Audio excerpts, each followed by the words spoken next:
नमस्कार, मैं हूं बबीता चौधरी और एक बार फिर से आप सभी का स्वागत है हमारे यूट्यूब चैनल पे। आज हम बात करेंगे यूपीएस पेंशनधारकों के लिए बहुत ही बड़ी खबर आ रही है, ब्रेकिंग न्यूज़ निकल कर सामने आ रही है, तो उसी के बारे में इस वीडियो में हम आगे बात करेंगे। तो आगे बढ़ने से पहले मैं आपको बता दूं, यदि आप हमारे चैनल पर नए हैं तो हमारे चैनल को सब्सक्राइब कीजिए। अगर आपको हमारी वीडियो अच्छी लगे तो इसे ज़्यादा से ज़्यादा लाइक कीजिए और शेयर कीजिए। देश भर के ईपीएस 95 पेंशनभोगी आज उस स्थिति में हैं जहां वे अपने अधिकारों के लिए सड़क पर उतरने को विवश है और ईपीएस 95 पेंशन योजना के तहत जो पेंशन राशि उन्हें मिल रही है वह उनके जीवन यापन के लिए बहुत ही कम है। इसके चलते पेंशन भोगियों ने दिल्ली में एक बड़े धरने का आयोजन किया है और जिसका मकसद सरकार को उनकी समस्याओं की ओर ध्यान आकर्षित कराना है। तो 6, 7 और 8 अगस्त को जंतर मंतर दिल्ली में धरना दिया जाएगा जिसमें लाखों पेंशन भोगियों के पहुंचने की खबर है। तो आज 7 अगस्त हो चुका है, तो कल का दिन और भी आपके पास है। ज़्यादा से ज़्यादा वीडियो को शेयर कीजिए ताकि सभी पेंशन भोगी अपने हक के लिए वहां दिल्ली धरना जंतर मंतर के पास पहुंच सके और अपने हक के लिए लड़ सकें। और वीडियो को जितना हो सके उतना शेयर करने की कोशिश कीजिए। साल 1995 में शुरू की गई इस पेंशन योजना निजी और सार्वजनिक क्षेत्र के कर्मचारियों के लिए एक महत्वपूर्ण सुरक्षा कवच के रूप में देखा गया था। इस योजना का उद्देश्य सेवानिवृत्ति के बाद कर्मचारियों को एक निश्चित आय प्रदान करना था, लेकिन दुख की बात है कि विगत वर्षों के दौरान इस योजना में बहुत सारी खामियां देखने को मिली, जिससे पेंशन राशि बहुत ही कम हो गई है। वर्तमान में कई पेंशनभोगी महज 1000 से 2000 रुपये की मासिक पेंशन पर निर्भर है, जो वर्तमान की स्थिति में अपर्याप्त है। महंगाई और दैनिक जीवन की आवश्यकताओं के बढ़ते खर्चे के बीच ईपीएस 95 पेंशन भोगियों को अपने मूलभूत आवश्यकताओं को पूरा करना भी मुश्किल हो गया है। इस स्थिति में पेंशन भोगियों को अपने जीवन यापन के लिए संघर्ष करने पर मजबूर कर दिया गया है। तो अब देखिए कि पेंशन भोगियों की क्या है मांगे। दिल्ली जंतर मंतर के दौरान आंदोलन के दौरान क्या क्या वो अपनी मांगे रखेंगे। तो न्यूनतम पेंशन 9000 रुपये प्लस महंगाई भत्ता उनको दिया जाना चाहिए।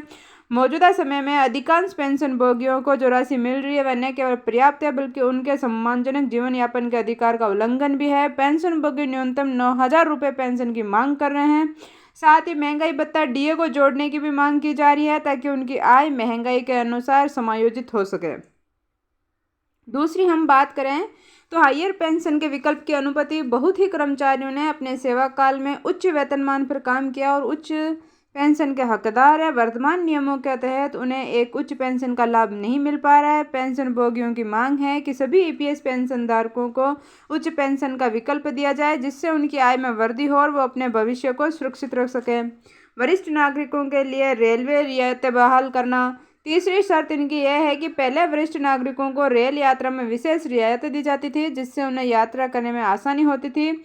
सरकार द्वारा इन रियायतों को वापस ले लिया गया है जिससे वरिष्ठ नागरिकों को आर्थिक रूप से बोझ का सामना करना पड़ रहा है। पेंशन भोगी चाहते हैं कि ये रियायतें फिर से बहाल कर दी जाए। एक तो आप पेंशन इतनी कम दे रहे हो, ऊपर से आपने जो रियायतें दे रही थी उनको भी आपने बंद कर दिया, तो यह आपने पेंशन भोगियों के साथ बहुत ही गलत किया। तो पेंशन भोगियों ने सही कदम उठाया। जंतर मंतर दिल्ली पे 3 दिन वो धरना प्रदर्शन करेंगे जिससे सरकार उनके लिए कुछ ना कुछ जरूर करेगी। हमें उम्मीद है तो ज़्यादा से ज़्यादा संख्या में वहां पर पहुंचें और पेंशन भोगियों का अपने साथियों का साथ दें ताकि आप सभी के लिए अच्छी खबरें निकल कर सामने आए। सभी एपीएस पेंशन भोगियों के लिए मुफ्त चिकित्सा सुविधाएं। वृद्धावस्था में स्वास्थ्य देखभाल की जरूरत बढ़ जाती है और चिकित्सा खर्चे भी बढ़ते हैं। पेंशन भोगी चाहते हैं कि उन्हें मुफ्त चिकित्सा सुविधाएं उपलब्ध कराई जाए ताकि वे बिना किसी आर्थिक दबाव के अपनी स्वास्थ्य संबंधी जरूरतों को पूरा कर सकें, क्योंकि बुढ़ापे में स्वास्थ्य वैसे भी साथ नहीं देता और आजकल दवाइयों का खर्चा भी बहुत बढ़ गया है। फिर जांचें वगैरह और दे देते हैं, इसमें आपने सारी कुछ दे नहीं रखा। पेंशन आप इतनी कम देते हो तो पेंशन भोगी करे तो करे क्या। पेंशन भोगियों की मांगे तत्काल प्रभाव से लागू।